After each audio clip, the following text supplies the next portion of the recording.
तो ये सूट मैंने सिलकर तैयार किया है और इसकी जो स्लीव्स की डिज़ाइन है वो मैं आप लोगों के साथ शेयर कर चुकी हूँ। लेकिन ये जो सूट है इसी सेम मेज़रमेंट के साथ मुझे और भी सूट की कटिंग करनी है और यहाँ पर मैंने ये पैंट की भी कटिंग और स्टिचिंग कंप्लीट की हुई है। इसका जो डिज़ाइन है ये भी मैं आप लोगों के साथ शेयर करूँगी।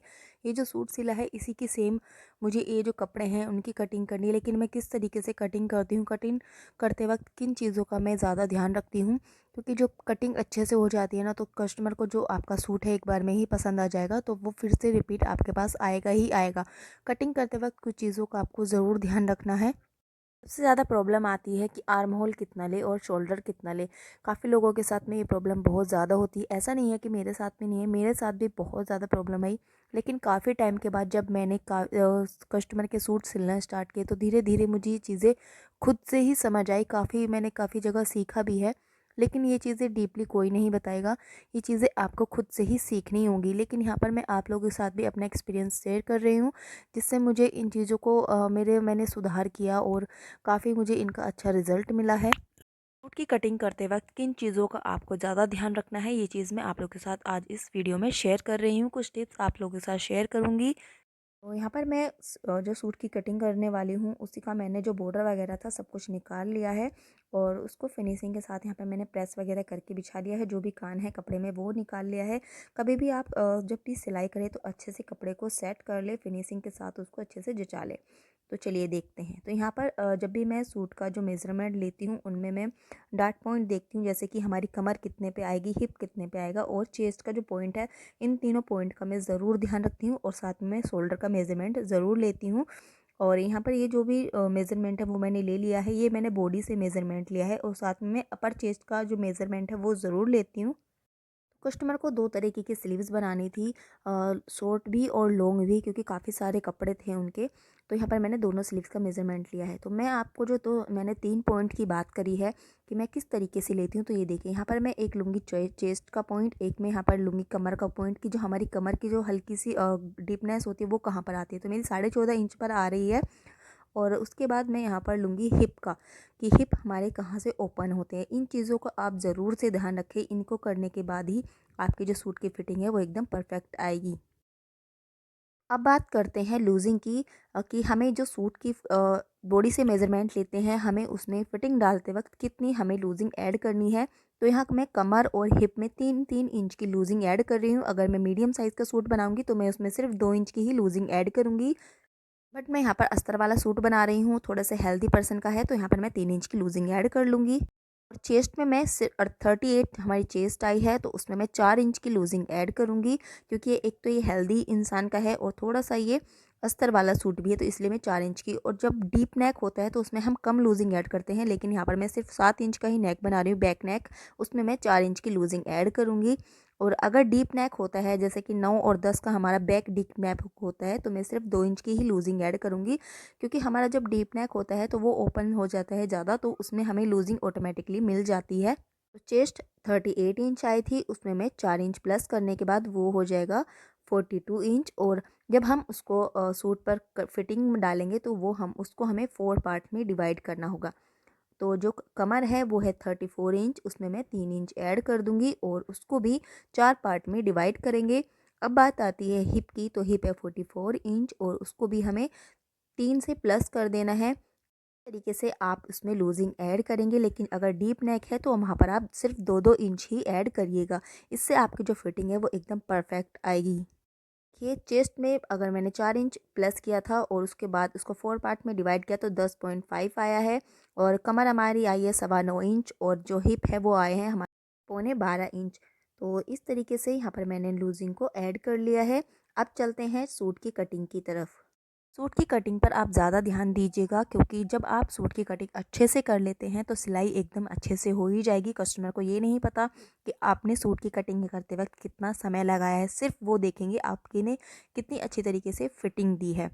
जब भी मैं कस्टमर के सूट की कटिंग करती हूँ तो मैं थोड़ा सा रिलैक्स होकर और फ्री माइंड से करती हूँ, थोड़ा टाइम ज़्यादा लेती हूँ, क्योंकि अगर फिटिंग अच्छे से हो जाएगी, कटिंग अच्छे से हो जाएगी, तो कस्टमर आपके पास फिर से वापस आएगा, क्योंकि उसको अच्छे तरीके से आप सिलाई कर दोगे तो वो कहीं और नहीं जाएगा। क्योंकि चाहे उसमें मैं हूँ चाहे कोई भी हो, जहाँ पर हमें अच्छी फिटिंग और फिनिशिंग मिलती है हम फिर से वहीं पर ही जाते हैं। तो यहाँ पर मैंने कपड़े को फोल्ड कर लिया है।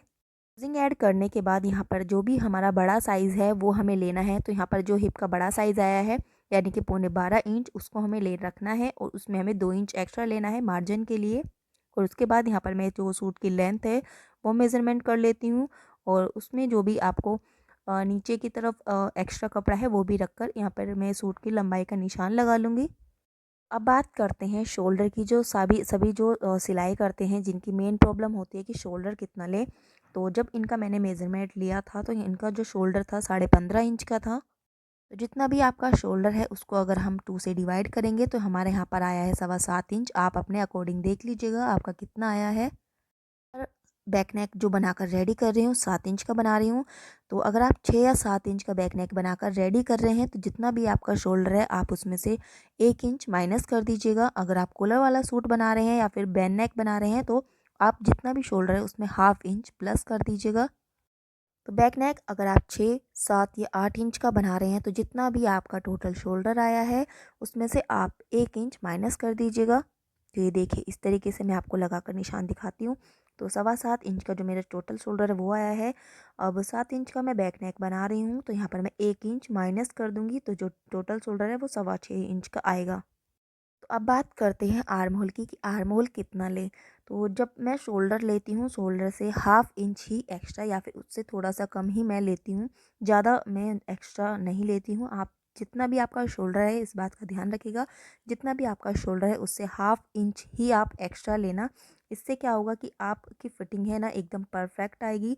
अगर आपको बाद में थोड़ा सा टाइट लगता है तो आप इसमें थोड़ा सा बाद में कट कर सकते हैं। लेकिन आप ज़्यादा बड़ा आर्म होल कट पहले नहीं करना, जिससे कि जो आर्म होल में लूजिंग हो जाती है वो आर्म होल ज़्यादा बड़ा कट करने से होता है और फिटिंग भी ज़्यादा अच्छी नहीं आती है। तो यहाँ पर मैंने कमर और हिप का निशान लगा दिया है। एक चीज़ का आपको यहाँ पर ध्यान रखना है कि जो भी हमारी आर्म होल लेंथ है, अगर आप हैवी साइज़ का सूट बना रहे हैं तो 4 इंच नीचे आपको यहाँ पर जो लोअर चेस्ट होती है उसका निशान लगाना है। और अगर आप मीडियम साइज़ का बना रहे हैं तो आप यहाँ पर 3 या 3.5 इंच पर भी लगा सकते हैं। ऊपर मैंने लगाया है 6.25 इंच का निशान शोल्डर पे, तो नीचे भी मैं सेम एक 6.25 इंच का एक निशान लगा लूँगी। तो मैं उम्मीद करती हूँ कि आपको अच्छे से समझ आ रहा होगा। अगर ये वीडियो आपको थोड़ी सी भी हेल्पफुल लग रही है तो प्लीज़ चैनल को सब्सक्राइब ज़रूर कर दीजिएगा। फेसबुक पेज पर देख रहे हैं तो फेसबुक पेज को भी फॉलो ज़रूर कर लीजिएगा और वीडियो को लाइक कर दीजिएगा और कमेंट करके ज़रूर बताइएगा ये वीडियो आपको कैसी लगी। अगर आपको सिलाई से रिलेटेड कोई भी प्रॉब्लम है तो आप कमेंट करके ज़रूर बताइएगा, मैं उसका रिप्लाई आपको ज़रूर करूँगी। तो जो भी हमारी फिटिंग का निशान है, कमर पर आया था 9.25 इंच का और हिप पर आया था 12.25 इंच का निशान। तो मैं यहाँ पर इस तरीके से इनको निशान लगा लूँगी और उसके आगे 2-2 इंच का जो लूजिंग एक्स्ट्रा है मार्जिन का वो भी मैं निशान लगा लूँगी। तो जब भी मैं कस्टमर के सूट सिलती हूँ या फिर अपने सूट सिलती हूँ तो मैं इसी तरीके से ही सूट की कटिंग करती हूँ। कटिंग के साथ साथ आपको फिनिशिंग पर भी ज़्यादा ध्यान देना है, क्योंकि फिनिशिंग अगर अच्छी होगी, जो भी सिलाई हमारी एकदम सही तरीके से लगी होगी तो कस्टमर को बहुत ज़्यादा पसंद आता है। जो भी हमने निशान लगाए हैं उनको हम इस तरीके से मैच कर लेते हैं। अब बात करते हैं आर्म होल को हमें किस तरीके से ड्रॉ करना है। तो जब भी आप आर्म होल का निशान लगाएंगे आप छोटा पीस का टुकड़ा नहीं लेना, आप थोड़ा सा बड़ा ही चौक का लेना, जिससे आपकी जो गोलाई है वो अच्छे से आएगी। और एक बात का यहाँ पर ध्यान रखना है, आपको जो हमारी फिटिंग का निशान है उससे 1/4 इंच आपको अंदर की तरफ एक निशान लगाना है और इस तरीके से हल्के हाथ से गोलाई आपको घुमाते हुए एक निशान लगा देना है। एक बार में ही एकदम परफेक्ट आ जाएगी आपकी गोलाई।